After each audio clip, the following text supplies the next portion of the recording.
오늘 우리에게 주신 하나님의 말씀 보도록 하겠습니다. 야고보서 5장 7절로 12절 말씀입니다. 생명의 샘가 1월 27일 금요일 말씀 길이 참으라 함께 읽겠습니다. 그러므로 형제들아 주께서 강림하시기까지 길이 참으라. 보라 농부가 땅에서 나는 귀한 열매를 바라고 길이 참아 이른 비와 늦은 비를 기다리나니 너희도 길이 참고 마음을 굳건하게 하라. 주의 강림이 가까우니라. 형제들아 서로 원망하지 말라. 그리하여야 심판을 면하리라. 보라 심판주가 문 밖에 서 계시니라. 형제들아 주의 이름을 말한 선지자들을 고난과 오래 참음의 본으로 삼으라. 보라 인내하는 자를 우리가 복되다 하나니 너희가 욥의 인내를 들었고 주께서 주신 결말을 보았거니와 주는 가장 자비하시고 긍휼히 여기시는 이시니라.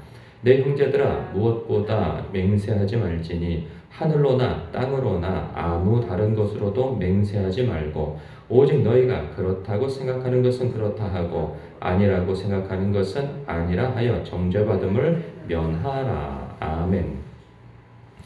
어제 말씀은 이 부유한 사람에게 아주 인기 없을 듯한 말씀이었고요.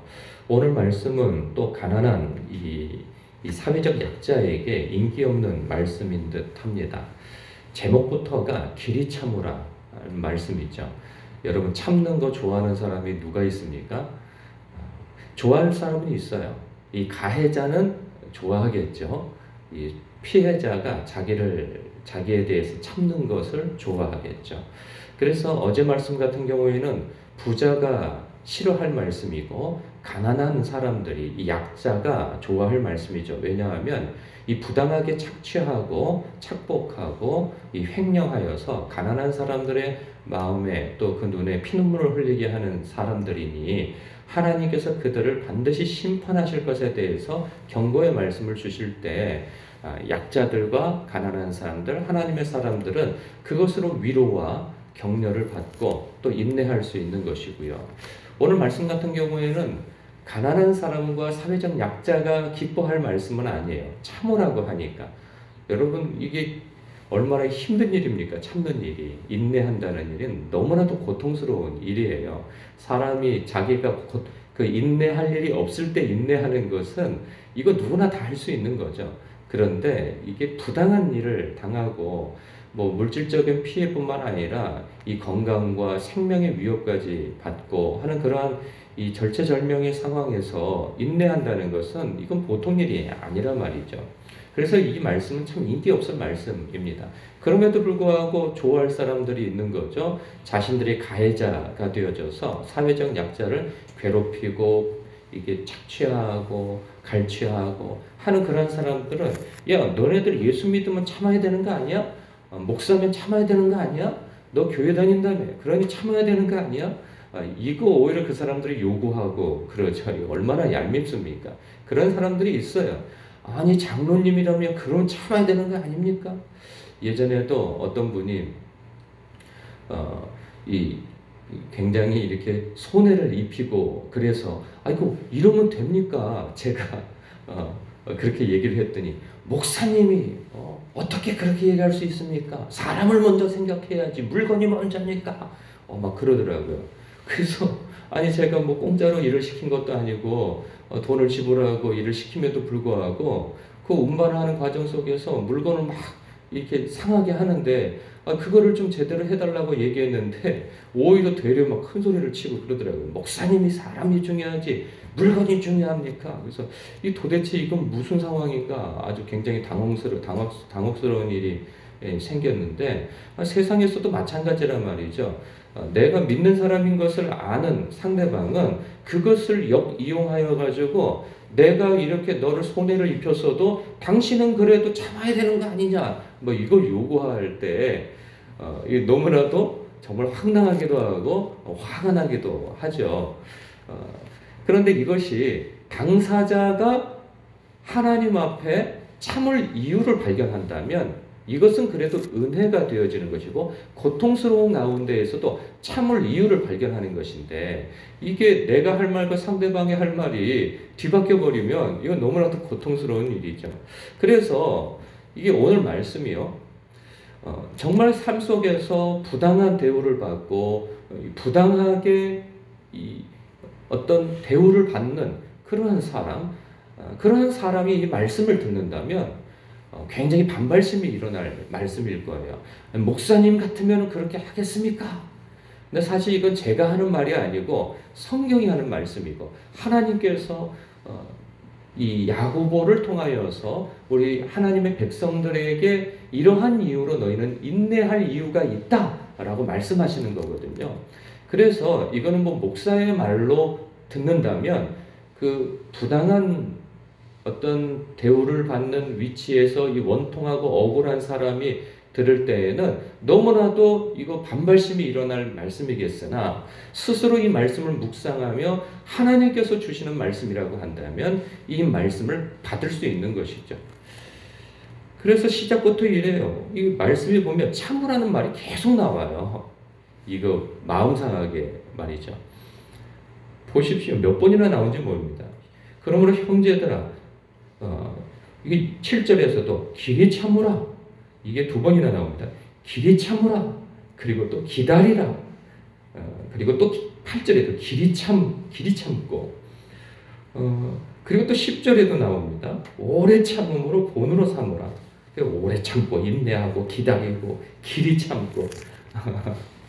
사람이 보통은 참을 수밖에 없는 상황이니까 참지 누가 이것을 참으란다고 참아지는 일입니까? 이게 그렇지가 않아요.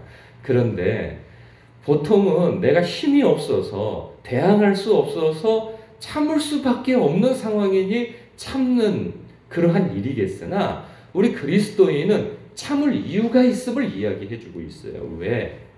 은밀히 보시는 아버지께서 갚으실 것이기 때문에 어떻게 갚아주시는가 이런 말씀으로 격려와 위로를 주십니다. 7절에 보니까 주께서 강림하시기까지 길이 참으라는 거예요. 그러니까 영원히 참으라는 얘기가 아니에요. 주께서 강림하시기까지 참으라는 거죠. 그러면서 보라 농부가 땅에서 나는 귀한 열매를 바라고 길이 참아 이른 비와 늦은 비를 기다린다는 거예요. 농부의 목적이 뭐겠어요? 열매를 맺는 게 목적이에요. 그러면 열매를 맺기까지 땅을 갈아엎고 그리고 뭐 비료도 씨를 뿌리고 비료도 뿌리고 뭐 물도 주고 그러겠죠. 그런데 일시적으로 물을 갖다가 대서 물을 줄 수는 있어요. 근데 그 자라는 과정 속에서는 이 이른 비와 늦은 비가 적절히 와줘야 그것이 자라날 수 있고 그 과정 속에서 열매를 맺을 수 있는 것이죠. 소득을 얻을 수 있는 거예요. 그래서 처음에는 자기가 땅도 갈고 씨도 뿌리고 처음에 물도 줄 수 있어요. 그러나 그 과정 속에서는 참을 수밖에 없어요. 인내할 수밖에 없어요. 비가 안 와버리면은 그 열매를 맺을 수가 없는 거예요. 다 타 죽어버리는 거죠. 그래서 농부로서는 하늘만 쳐다볼 수밖에 없는 상황인 것이죠. 그런 것처럼 하나님을 기다리라는 거죠. 하나님께서 은밀히 보시는 아버지께서 심판주로서 마지막 때에 살육의 날이라고 어제 표현하죠. 살육의 날. 너무나도 무서운 표현인데 그때는 무섭게 심판하실 거라는 거예요. 우리가 힘이 있어서 그것을 맞대응하여서 심판을 바라는 그것보다 더 무서운 심판이 기다리고 있다는 거예요. 그러니 인내하라. 그러니 길이 참으라. 그 말씀을 하고 있어요. 그래서 8절 너희도 길이 참고 마음을 굳건하게 하라. 그러니까 참는 것을 넘어서서 그 참는 마음을 굳건하게 하라는 거죠. 왜? 주의 강림이 가깝기 때문이라는 거죠. 그러니까 결국은 하나님께서 무서운 심판으로 갚아주실 것이기에 참고 굳은 마음으로 인내하라 말씀하고 있어요. 그런 과정 속에서 우리가 참고 인내하다 보면 이런 마음이 생겨요. 9절과 같은 말, 원망하는 마음이 생기는 거죠. 형제들아 서로 원망하지 말라. 그리하여야 심판을 면하리라. 보라 심판주가 문 밖에 서서 기다린다는 거예요. 우리가 뭐 여러 가지 상황이겠죠. 왜 원망을 할까 하면 그 상황을 원망하기도 하고 그리고 그렇게 나를 어렵게 하는 그 사람을 원망하기도 하고 이 원망을 하다 보면 사실 이 서신은 교회 공동체에 주는 거예요. 그랬을 때 교회 공동체가 서로에게 힘이 되어주지 못했을 때 이 무력하고 무능한 모습만 보일 때 원망하게 되어지고 그리고 누군가의 어떤 원인으로 인하여서 내가 어려움을 겪게 되어질 때 또 그 형제나 그 배우자나 자식이나 그 누군가를 원망함으로 그 원망함이 불거져서 서로를 미워하고 이 왼수지간으로 여겨진다는 것이죠. 그렇게 하면서 서로 사랑하는 마음이 균열이 일어나고 갈등이 일어나고 미워하는 마음이 계속 가라앉아서 그 상대방을 볼 때 극렬한 마음으로 보기보다는 자꾸 미워하는 마음이 드니 결국은 그것 때문에 심판을 받게 되어진다는 거예요. 아니 이게 피해자 입장에 있는 것도 원통한데 그 나중에는 그 마음 때문에 그 곱지 않은 마음 때문에 풀어지지 않는 마음 때문에 오히려 그 피해자가 나중에는 심판까지 받게 되어지는 이런 억울한 일도 있을 수 있다는 이 말씀을 하고 있는 거예요. 그러니 원망하지 말라는 거예요. 마지막 때 하나님께서 다 기억하시고 풀어주신다 하는 그 말씀을 주시는 것이죠. 10절 형제들아 주의 이름으로 말한 선지자들을 고난과 오래 참음의 본으로 삼으라. 그 선지자가 누구냐 하니 11절에 보니까 보라 인내하는 자를 우리가 복되다 하나니 너희가 욥의 인내를 들었고 주께서 주신 결말을 보았거니와 주는 가장 자비하시고 긍휼히 여기시는 이시니라. 욥의 인내를 들어서 말씀하고 있죠. 욥은 그가 너무나도 기가 막힌 상황들을 당했을 때 하나님을 원망하지 않았죠. 초기에. 그런데요. 나중에는 원망합니다. 자기의 삶을 원망하기도 하고 그리고 하나님을 원망하기도 하고 하소연하기도 해요. 그런데요. 다른 것이 있어요. 하나님께서 그를 내치지 아니하시고 그의 믿음을 기뻐하시는 이유가 있어요. 그 원통함과 원망을 사람을 대항하여서 하지 아니하고 하나님 앞에서 했다는 거예요. 그래서 우리가 하나님 앞에 어떤 원통하고 억울하고 막 그런 심정이 있을 때 사람들 붙들고 소주 마시면서 이야기하는 것과 이 사람은 저 사람 만나가지고 내 아픈 심정을 막 토로하여서 이 악감정을 막 드러내고 하는 그것보다 우리 성도가 해야 할 일은 무엇이냐? 하나님 앞에 풀어내라는 것이죠. 하나님 앞에 나의 원통함과 억울함과 섭섭함과 그런 원망하는 마음까지 하나님께 다 풀어놓으라는 그 말씀을 하고 있는 거예요. 하나님께서는 그것까지 죄라 여기지 아니하시는 거죠. 근데 일상적으로 모든 일들을 다 하나님 탓하면서 하나님 원망하는 것과는 다른 일이죠. 정말 섭섭하고 원망스러운 그런 일이 하나님께 있어요. 그런 일에 있어서 그걸 스스로 해결하려고 하지 말고 하나님 앞에 그 원망스러운 마음까지도 다 호소하라는 거죠. 다윗도 그렇게 하지 않아요? 시편에서 보면 하나님 어느 때까지니까 내가 어느 때까지 기다려야 합니까? 하나님께서 나를 잊으셨습니까? 하며 막 호소를 하죠. 예레미야 같은 경우는 어떻습니까? 하나님, 내가 하나님의 말에 속아가지고 내가 이렇게 고생을 합니다. 하나님은 물 없는 시내요. 또 비가 없는 구름과 같은 분이십니다. 말은 그럴듯하게 해놓고 나 보호해준다고 해놓고서는 내가 이렇게 형제들과 가족들과 그리고 이웃들에게 이런 모욕을 당하고 어려움을 당합니다. 이 원통한 일이 어디 있습니까? 다 하나님 탓입니다. 그러나 내가 말씀을 전하지 않으면 내 마음에 불타는 것 같습니다. 결국은 그렇게 결론이 져지는 것이죠. 그래서 다윗도 다 그래요. 막 하나님을 원망하고 막 그러는데 끝에 가서는 하나님을 찬양해요. 욥도 어떻습니까? 욥도 하나님을 막 원망하고 자기의 태어난 날을 원망하고 그러지만 하나님 앞에서 호소하고 원망하는 그 결론은 무엇이냐? 결국은 하나님께서 그를 만나주심으로 인해서 하나님 앞에 그가 하나님께 영광을 돌리며 그가 다시 상처를 회복하고 삶이 하나님 앞에 회복되어지는 그런 복을 누리게 되어지잖아요. 그런 것처럼 욥처럼 욥의 인내를 들었고 그래서 우리가 인내하는 자는 우리가 복되다 하는 사실을 아니 길이 인내하여 하나님 앞에 복받는 자가 되라는 거예요. 이때가 1세기입니다. 1세기를 조금 더 지나서 아주 무서운 박해들이 일어나고 그러죠. 그럴 때 여러분 결국은 로마가 나중에는 크게 박해하고 그리고 무섭게 박해하지만